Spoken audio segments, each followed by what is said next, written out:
Halo teman-teman ATLM Indonesia. Kali ini kita membahas soal yang berbeda, yaitu soal berbasis SKB ATLM. TKB atau SKB sama saja. Soal-soal berbasis kompetensi analis kesehatan, peranata laboratorium kesehatan, teknologi laboratorium medik. Kita membahas bagian pertama mengenai Permenpan RB tentang jabatan fungsional, peranata laboratorium kesehatan, serta angka kreditnya. Nah, ini saya persiapkan untuk teman-teman CPNS, yang mana soal ini sebenarnya saya refresh kembali, saya hadirkan kembali, yang mana soal-soal sebelumnya ini sudah ada, cuma mungkin tenggelam dan teman-teman tidak dapat mencarinya. Jadi saya munculkan kembali dengan dipotong beberapa bagian. Ini bagian pertama yang saya persiapkan. Jadi semoga teman-teman mendapatkan pencerahan mengenai Permenpan RB di channel ATLM Indonesia. Baik, kita mulai soal nomor 1. Jabatan fungsional analis kesehatan yang bekerja di laboratorium kesehatan diatur dalam titik-titik. A. Permenpan nomor 8 Empan 3 2006. Yang B. Kepmenkes 370 tahun 2007. Yang C. Permenkes nomor 42 tahun 2015. Yang D.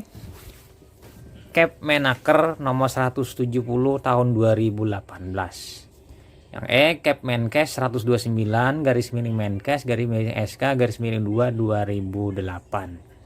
Jadi teman-teman harus memilih jawaban yang tepat mengenai jabatan fungsional peranata labkes atau jabatan fungsional untuk analis kesehatan. Itu adalah Permenpan RB atau Permenpan, yang dulu Permenpan saja, sekarang Permenpan RB, Peraturan Menteri Pendayagunaan Aparatur Negara, kemudian Reformasi Birokrasi.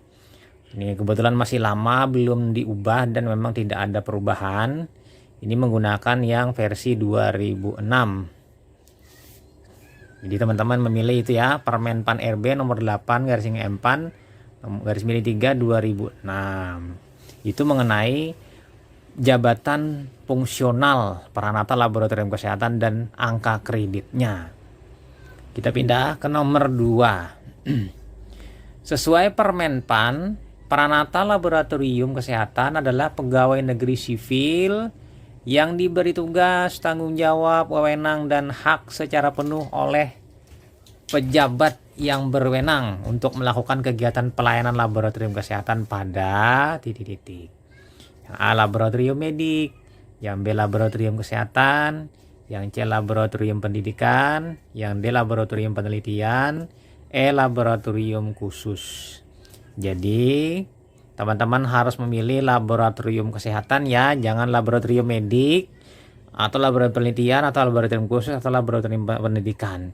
Karena sesuai Permenpan itu namanya, tata namanya masih laboratorium kesehatan. Sementara tata nama baru di analis kesehatan itu adalah ahli teknologi laboratorium medik. Laboratorium medik yang baru, yang lama laboratorium kesehatan. Kita tetap menggunakan acuan laboratorium kesehatan. Kecuali nanti diusulkan direvisi Permenpan RB ini menjadi laboratorium medik atau dipecah. Bisa dibuat baru Japung ATLM misalnya. Itu misalnya kalau diusulkan nanti. Pindah, kita lanjut ke nomor 3. Sesuai Permenpan RB, laboratorium kesehatan adalah unit kerja yang mempunyai fungsi dan tugas pelayanan laboratorium kesehatan secara menyeluruh, meliputi salah satu atau lebih bidang pelayanan yang terdiri dari bidang kecuali, bawah ada tanda kuningnya. A. Hematologi, kimia klinik, mikrobiologi. Yang B. Imunologi, serologi, toksikologi, kimia lingkungan. Sementara yang C, patologi anatomi, histopatologi, sitopatologi, histokimia, imunopatologi, patologi molekuler. Yang D, biologi dan fisika. Yang E, biologi molekuler. Dari sini teman-teman pasti menjawab pasti biologi dan fisika. Saya yakin teman-teman pilih itu. Di antara yang ini. Sebenarnya bukan itu. Kalau di permen pan RB malah yang tidak ada adalah biologi molekuler. Entah biologi, karena mungkin biologi molekuler ilmunya ilmu baru. Dan mungkin karena saat dibuatnya ini belum up to date tahun 2006, jadi belum masuk mengenai secara detail atau secara banyak gamblang mengenai biologi molekuler atau diagnostik molekuler. Jadi biologi dan fisika sini ya yang masuk malahan. Makanya di jenjang jabatannya itu boleh sarjana biologi atau sarjana yang lain. Yang penting sarjana bidang kesehatan. Ayo kita lanjut lagi, kita pindah teman-teman. Jangan terkecoh ya dengan soal nomor selanjutnya, nomor 3. Angka kredit adalah satuan nilai dari tiap butir kegiatan dan atau akumulasi nilai butir-butir kegiatan yang harus dicapai oleh seorang perantara laboratorium kesehatan dalam rangka titik-titik. Angka kredit ya, kenaikan gaji dan jabatan. Yang B, pembinaan karir dan kepangkatan dan jabatannya. Yang C, kenaikan gaji berkala dan tunjangan khusus. Yang D, penjenjangan karir penjabat struktural. Yang E, kemampuan dalam bekerja cakap di laboratorium kesehatan. Nah, jawabannya adalah yang B, pembinaan karir, kepangkatan dan jabatannya. Jadi karir seorang pejabat fungsional perantara labkes itu ditentukan salah satunya dengan mengukur kinerjanya dengan angka kredit. Angka kreditnya tiap semester itu bertambah, lalu diakumulasikan dan diusulkan untuk membuat dufak dalam bentuk pak, nanti disetujui, lalu pak tadi dibawa bersama berkas lain ke BKD untuk diusulkan kenaikan pangkat setingkat lebih tinggi. Oke, lanjut lagi teman-teman. Pindah kita ke soal nomor 4. Sesuai pasal 2 Permenpan 2006, jabatan peranata laboratorium kesehatan termasuk dalam rumpun titik-titik. Yang A, pendidikan, B, kesehatan, C, penelitian, D, medik, E, laboratorium. Nah teman-teman, jangan salah kaprah dengan 5 opsi ini. Jadi harus tepat memilih, yaitu kesehatan, karena kita tenaga kesehatan, jadi masuk dalam rumpun kesehatan. Pindah kita soal nomor 5. Pasal 3, instansi pembina jabatan fungsional perantara laboratorium kesehatan adalah yang A, dinas kesehatan, yang B, pemerintah daerah, yang C, pemerintah provinsi, yang D, departemen kesehatan, yang E, unit pelaksana teknis atau UPT. Jadi jawabannya yang benar adalah departemen kesehatan. Pilih ya nanti, departemen kesehatan, pembina jabatan fungsional sesuai dengan pasal 3. Jadi teman-teman, alangkah baiknya sebelum menjawab soal ini pelajari dulu mengenai Permenpan RB tersebut. Lanjut kita ke nomor 6. Unsur dan subunsur kegiatan perantara laboratorium kesehatan yang dinilai angka kreditnya. Berikut ini yang bukan, yang kuning ya, termasuk dalam unsur pendidikan dalam pengumpulan angka kredit adalah unsur pendidikan ya. A, pendidikan sekolah dan mendapat ijazah. Yang B, pendidikan dan pelatihan fungsional bidang laboratorium. Yang C, pendidikan dan pelatihan bidang kesehatan dan mendapatkan sertifikat. Yang D, pendidikan dan pelatihan prajabatan dan mendapatkan STTPL. Yang E, pendidikan dan pelatihan fungsional laboratorium dan mendapatkan sertifikat. Jadi sini yang tidak masuk adalah pendidikan dan pelatihan bidang kesehatan dan mendapatkan sertifikat. Karena ini terlalu umum, bidang kesehatan ya, bukan bidang laboratorium kesehatan, jadi umum. Jadi kita harus memilah bahwa kita harus pelatihannya itu dan pendidikannya setara atau segaris, atau juga istilahnya itu linier dengan pendidikan ke bidang laboratorium kesehatan. Nah, mengenai prajabatan STPL ini hampir semua jabatan fungsional manapun memasukkan STTPL. Jadi ini biasanya didapatkan pada saat prajabatan. Pindah kita lanjut ke soal selanjutnya. Soal nomor 7. Unsur angka kredit yang dikumpulkan melalui pengembangan profesi sebagai Pranata Labkes adalah, ingat ini, pengembangan profesi. Yang A, sekolah atau kuliah dan mendapatkan ijazah. Yang B, melakukan kegiatan pemantapan mutu di laboratorium. Yang C, melakukan pembinaan teknis kelaboratoriuman. Yang D, membuat buku pedoman atau petunjuk pelaksanaan di bidang laboratorium kesehatan. Yang E, melakukan pemecahan masalah di bidang laboratorium kesehatan. Ini hati-hati teman-teman, jangan salah mau jawab. Pilih jawabannya yang mana kira-kira? Yang D. Kan ini pengembangan profesi. Berarti pengembangan profesi itu mengembangkan sesuatu yang sifatnya dapat dipakai oleh orang lain. Nah, yang paling tepat adalah pembuatan buku pedoman. Dia membuat buku tadi dibagikan atau dipakai oleh orang lain sehingga dapat meningkatkan mutu atau pelayanan di bidang laboratorium. Nah, ini yang paling ini yang tepat jawabannya. Lanjut kita ke nomor 8. Unsur penunjang tugas Pranata Laboratorium Kesehatan adalah kecuali (2). Unsur penunjang ya. A, pengajar atau pelatih di bidang laboratorium kesehatan. Yang B, peran serta dalam seminar lokakarya di bidang laboratorium kesehatan. Yang C, keanggotaan dalam organisasi profesi Pranata Laboratorium Kesehatan. Yang D, keanggotaan dalam tim penilai jabatan fungsional Pranata Labkes. Yang E, penemuan teknologi tepat guna di bidang laboratorium kesehatan. Ini unsur penunjang ya, yang bukan. Jawabannya yang bukan adalah yang E. Penemuan teknologi tepat guna di bidang laboratorium kesehatan. Kalau ini pengembangan profesi, yang E ini. Sisanya yang lain itu adalah masuk dalam unsur penunjang. Misalnya tadi kan keanggotaan dalam organisasi profesi bidang Pranata Labkes. Dia mungkin anggota dari Fatelki, misalnya anggota di Himpunan Kimia Klinik Indonesia atau ILKI. Nah, itu masuk. Tapi yang paling ideal adalah organisasi profesi, yaitu Fatelki. Kemudian lanjut ke nomor 9. Berikut ini yang tidak termasuk dalam jenjang jabatan Pranata Laboratorium Kesehatan terampil adalah, ini termasuk ya, Pranata Laboratorium Kesehatan Pelaksana. Yang B, Pranata Laboratorium Kesehatan Pelaksana Lanjutan. Yang C, Pranata Laboratorium Kesehatan Penyelia. Yang D, Pranata Laboratorium Kesehatan Pemula.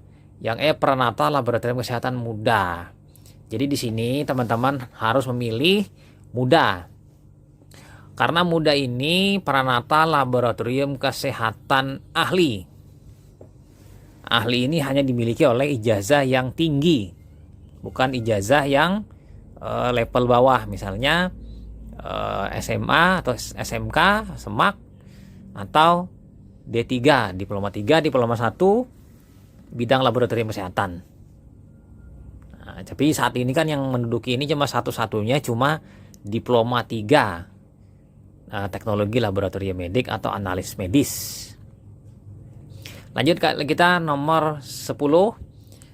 Berikut yang termasuk dalam jabatan fungsional Pranata Laboratorium Kesehatan Ahli. Nah, ini kata tanda bawah garis tanda kutipnya adalah ahli, adalah PLK Pelaksana, PLK Penyelia, PLK Pelaksana Lanjutan, PLK Pertama, PLK Permula. Jangan terkecoh teman-teman, tadi ada jawabannya, yaitu PLK Pertama. PLK Pertama ini Pranata Labkes pertama itu adalah untuk yang jenjang ahli. Dia mungkin punya ijazah D4 atau S1 atau S2. Lanjut kita ke nomor 11. Apabila PNS golongan 3C saat pertama kali diangkat dalam jabatan fungsional Pranata Laboratorium Kesehatan, maka jabatan yang didapatkan adalah yang A, PLK Pelaksana Pemula, yang B, PLK Pelaksana, yang C, PLK Pelaksana Lanjutan, yang D, PLK Penyelia, yang E, PLK Pertama. Jadi jawabannya jangan salah memilih ya. Pilih PLK Pelaksana. Dia 2C, jabatan fungsionalnya adalah Pranata Laboratorium Kesehatan Pelaksana. Itu khusus bagi PNS Diploma 3. Lanjut kita ke nomor 12. Apabila seorang PNS diangkat dalam jabatan Pranata Laboratorium Kesehatan Ahli untuk pertama kalinya, maka jabatan fungsional yang didapatkan adalah A. Pranata Pelaksana, PLK Pelaksana Penyelia, yang B. PLK Pertama, yang C. PLK Muda, yang D. PLK Madya, yang E. PLK Utama. Jadi jawabannya yang tepat adalah PLK Pertama. Jadi seorang yang memiliki ijazah D4 analis atau S1, dia pertama kali menduduki di Pranata Labkes Pertama dengan pangkat biasanya 3A. Mungkin bisa juga dia mungkin invasing 3B. Kita pindah. Lanjut soal nomor 13. Pangkat tertinggi bagi seorang yang menduduki jabatan Pranata Laboratorium Kesehatan Terampil adalah yang A 3A, B 3B, C 3C, D 3D, E 4A. Pranata Labkes Terampil ya. Jadi dia mentok pangkat tertingginya hanya di 3D. Jadi PNS dengan ijazah D3 analis kesehatan atau D3 analis medis, D3 TLM, selama jenjang karirnya dia mulai dari 2C, 2D, 3A, 3B, 3C, 3D. Setelah 3D dia tidak ada lagi naik pangkat.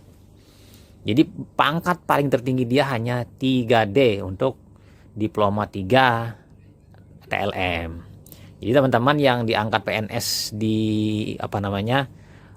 ijazah tersebut, apabila ingin naik pangkat lagi menjadi 4A, teman-teman harus kuliah, mengupgrade ijazah menjadi diploma 4. Setelah diploma 4 dapat, nanti ijazahnya dimasukkan, lakukan proses perpindahan jabatan dari terampil menjadi ahli. Nanti bisa teman-teman masukkan kerangka kredit, lalu bisa lolos naik ke 4A, 4B, dan 4C yang paling tertinggi nanti. Kita lanjut ke nomor 14. Pekerjaan PLK pelaksana adalah kecuali. Yang A. Menyusun rencana kegiatan. Yang B. Mempersiapkan pasien secara sederhana. Yang C. Mempersiapkan peralatan dan bahan penunjang untuk pengambilan spesimen sampel di lapangan. Yang D. Mewarnai sediaan. Yang E. Mengajar praktikum pada pelatihan tingkat lanjut. Ini PLK pelaksana, ini 2C, diploma 3 yang baru diangkat dalam jabatan fungsional. Yaitu yang tidak masuk adalah mengajar praktikum pada pelatihan tingkat dasar. Dia tidak boleh melakukan mengajar praktikum pada tingkat lanjut. Nanti yang tingkat dasar yang boleh nanti apabila dia sudah masuk di jenjang penyelia. Karena dia di pelaksana, dia masih sebagai pekerja. Nah, untuk yang pelatihan tingkat lanjut ini nanti oleh Pranata Labkes Ahli. Kita pindah lanjut ke nomor selanjutnya, nomor 15. Berikut ini termasuk dalam kegiatan Pranata Laboratorium Kesehatan Muda, PLK Muda. Berarti PLK Muda ini dia 3C. Ya kan? Yang A. Melakukan validasi hasil pemeriksaan sederhana. Yang B. Melakukan supervisi ke laboratorium lain di dalam kota tentang teknis kelaboratoriuman canggih. Yang C. Membuat bahan uji untuk pemantapan mutu eksternal laboratorium secara khusus. Yang D. Melakukan pencatatan dan pelaporan persediaan dan kondisi peralatan dan atau bahan penunjang. Yang E. Membuat media untuk biakan kuman secara khusus. Nah ini teman-teman dari opsi yang 5 ini kira-kira mana yang termasuk kegiatan Pranata Labkes Muda. Jadi teman-teman yang diploma 4 harus bisa memilih dari 5 ini. Nah kita lihat jawabannya mana kira-kira. Nah yang benar adalah yang B.